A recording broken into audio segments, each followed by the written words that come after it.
Hello, everyone. So first of all, thanks a lot, RAI, for bringing this to Bangalore and having us here. Uh, from analytics to, let's oversimplify this to, say, calling it analytics application. Online profitability, I just did some wordplay on it, from mercurial to material. Uh, in our entire history of working with retailers, and especially offline retailers, post-COVID, we've clearly seen online setting up and really scaling up for them and becoming such an important point. What we really came across is that everybody started complaining about profitability. So we really wanted to go dive deeper into this entire problem of how do we really scale up online businesses and do it profitably. Before you start wondering who we are, what we do, we are a strategy consulting firm. We bring together almost 100 years of consulting experience globally. We are across 40 different countries, 4,000 people who really who are sectoral, functional experts, and we are essentially the strategy consulting wing of PwC.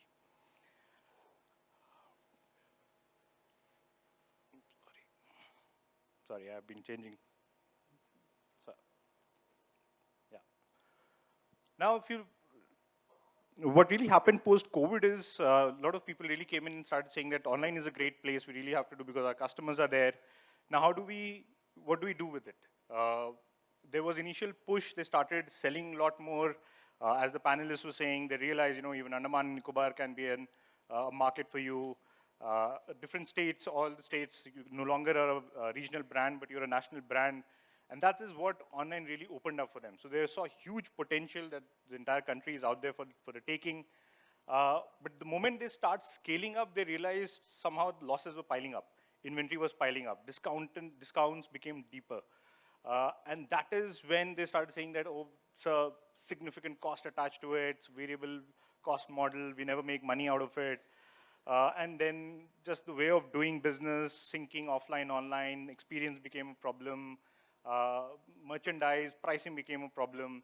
So moving from there, we really sort of said that let us try and solve this problem for a client. And we worked with a client, so fashion retailer, largely ethnic fashion retailer giant.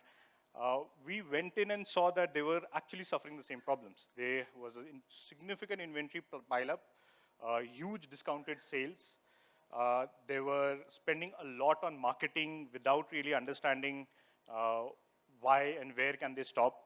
And despite of all of that, their overall sales was, while it was growing, it was not growing to a point where they were like, and most of it was largely dependent on marketplaces. And thereby not being able to bring that traction from marketplaces to their own website. We solved the problem for them. It took us time. Good things are never easy. It took 12 months. We got them to scale up from their current to almost 2.5 times. Own website actually took almost 7x of sales increase, and we actually made them operating level profitability. How do we do it? A lot of times, brands and retailers both miss out on some of the critical capabilities which are required for online scale up.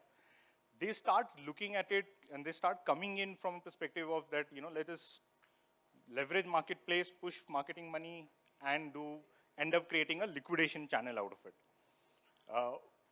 We realize that if you start coming with that mind frame, you have to shift the mind frame from making it a liquidation channel. And the two capabilities that actually came out from retailers was essentially that, let's list everything online and push marketing, and things will be sorted.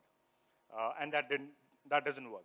They undermine the significant capability of building up a channel strategy. What are you going to do with your marketplace?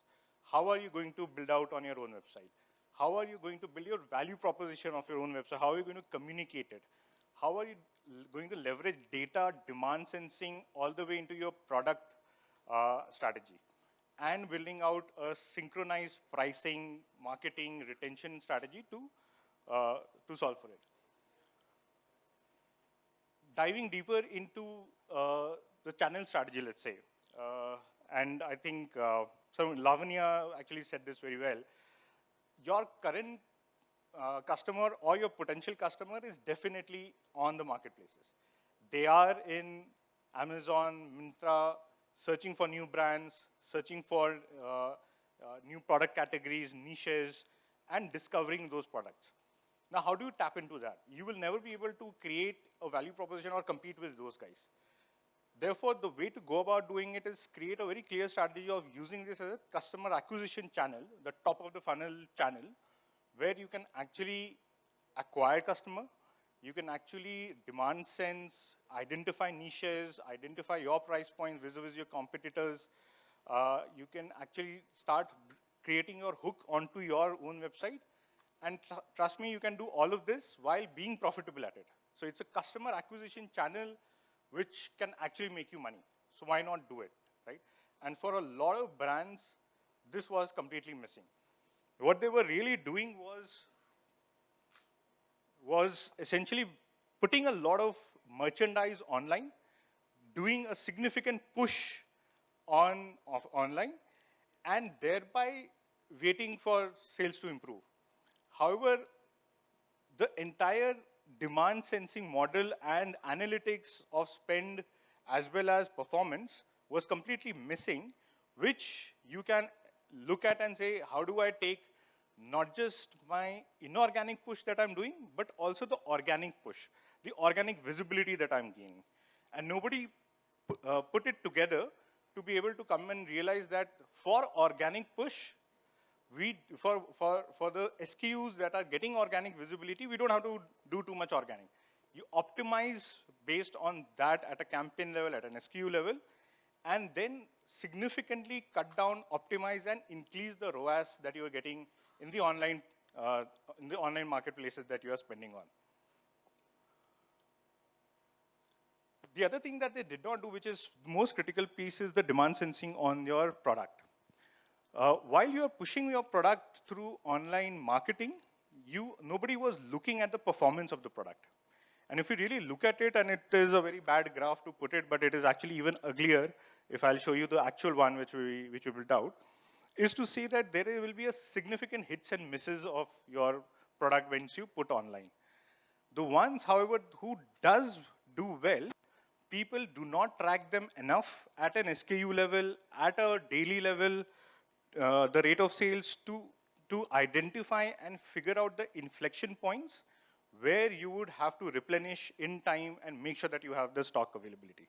And this is the biggest miss that a lot of offline retailers really do. And really, the D2C guys are far ahead and far better at doing this and identifying these specific items and thereby putting their marketing money and what is even better, if you put a layer of machine learning and AI on top of it, you can actually break out these zone 1, zone 2 top sellers by seeing what kind of silhouettes, what kind of color, fabric, print, what is really working out for me vis-a-vis what is not working out for me. And that's when you start putting it over a period of time. That is really gold for exactly sharpening the value proposition that you're building for your own brand and really listening what the customer is telling you, that this is what I like about you. Once you do that, then the second problem that really came out was, even after doing this, there is a significant amount of discounting which is happening. And the problem with that was people continue to discount without really figuring out, is that discount really A, required, and B, can that be absorbed? Unfortunately, we all, coming from an offline background, do a 3x, 4x markup on our COGS. We know there is ample retail space that we have to fill, so we'll put in. The more we sell, the more SPSF, the more sales per square feet we get, we do. Unfortunately, online doesn't work like that. You have to get on top of it all the different costs that you have online. And interestingly, there are some fixed costs which are bundled in the variable costs of online, especially the logistics cost. And the moment you go beyond certain price points, you will never make money and you'll never make operating money on some of those sales. It is important to never price your product based on this cost up plus, but it's always important to create a threshold for your entire list of SKUs to see what is the variability and and margin zone where I can play and therefore discount over a period of time so that I will continue to make money. And once you do that, you can actually come up with interventions like bundling, selling it only on your own website, saving some cost there, and then figuring out the discounting zone. And once we did it, we actually realized that you can have an entire different discounting strategy for your high seller, medium seller, top seller, bottom seller, and figure out liquidation all the way from liquidation all the way to sort of really making money out of the first part of it and really getting optimal operating margin level money out of the slow movers. Once you start doing it, then you have a portfolio of overall SKUs which is generating operating money as compared to just losing money. This I will not get into detail. This overall, there was significant issues on service delivery, on last mile delivery, etc. People really have to make sure that you start customizing your delivery and fulfillment strategy based on. You don't have to furnish everything from your store. Every order that is coming from marketplaces not necessarily has to be taken up by the stores. You can do it for your own website. Your own website service delivery model just needs to be different. For a marketplace, you need to be different, etc., etc. And very few people really sort of figure this out and do this in a coherent manner. Because at the end of the day, as the panelists also said, right, you're not really catering to your customer, you're catering to marketplace customer when you're selling online on marketplace. However, what you really have to do is get to move the customer from the consideration set, which is essentially the acquisition funnel that we are talking about, and from there, get them to start converting, become loyal, and then become your advocate. And this is where your lifetime value will really increase and your customer acquisition cost will really fall. What we realized was if you do all of that above, you can really push this gap towards the left. The entire journey, the first phase really shortens if you're able to build out your best sellers, if you're able to do the marketing properly, if you're able to put the layer of demand sensing. That's when a lot of the surplus money that you are typically putting just to acquire customer can really be squeezed through into profit margins that are coming through. And in order to do this, eventually, we realize the most important capability set that really is required and needs to be developed no matter what is starting from getting the basics right, which is getting your cataloging up, getting it within time, doing the demand sensing, marketing, and then eventually building our people capability and sourcing strategy. And all of this really comes together for making sure that you are then not just scaling up and losing money, but actually making money both on your online as well as moving towards an integrated omnichannel strategy. That's my time. I'll be happy to take questions outside, but great to be here and be able to present this point of view. Thank you.